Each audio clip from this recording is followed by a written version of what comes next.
kushinda bao 3-3. Florian Reimamu Kaijage na Clifford Mario Ndimbo ndio waliotangaza mchezo huu.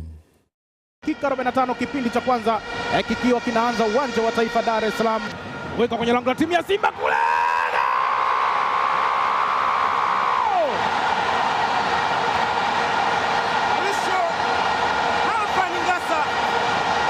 Alisema asipofunga basi nyumba zake zote alizokuwa nazo 5 basi ziunguzwe moto. Mashabiki wanashangilia. Simba walimjibu akiwemo kocha King Kibaden. Lango la timu ya Simba kule. Hatari!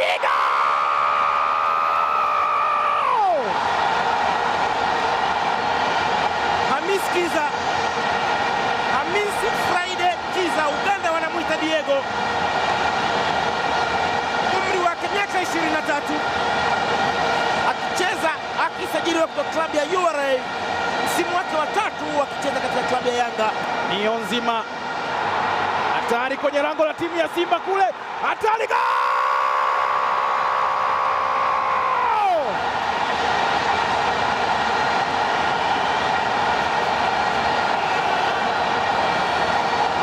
Akikuandikia amekuandikia.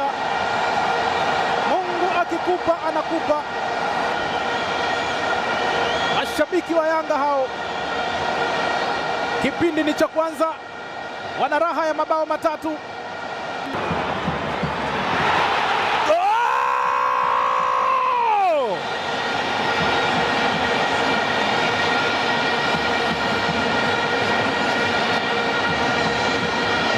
Anafunga goli lake la kwanza, mchezo wake wa kwanza wa tano wa jadi, anafanikiwa kufunga vile vile. Baada ya kuambiwa kwamba alicheza dakika 70 bila kutupia wavuni, sasa ametupia kwenye mchezo muhimu kabisa. Na Ramadhani Singano Messi, weka kwenye lango la timu ya Yanga kule. Inagongwa kichwa.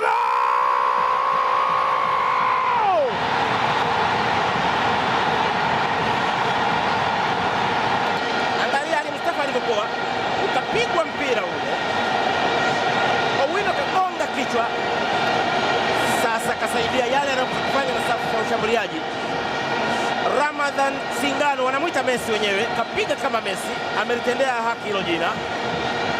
Owino anagonga kichwa, amesimama Mbui Twite pembeni, anashindwa kumsaidia mlinda lango wake.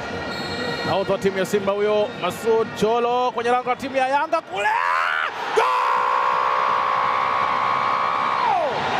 Aliyefikiria pambano limeisha, basi ajue hakuwa sahihi. Tulisema wakati wa mapumziko yawezekana kurudi mchezoni, sasa yamekuwa 3 mpaka mapumziko. Simba, angalia, huyo ni Cholo, anaweka mpira ndani ya eneo la Thailand, inapiga kichwa ambao unaweza kusema hajakabwa.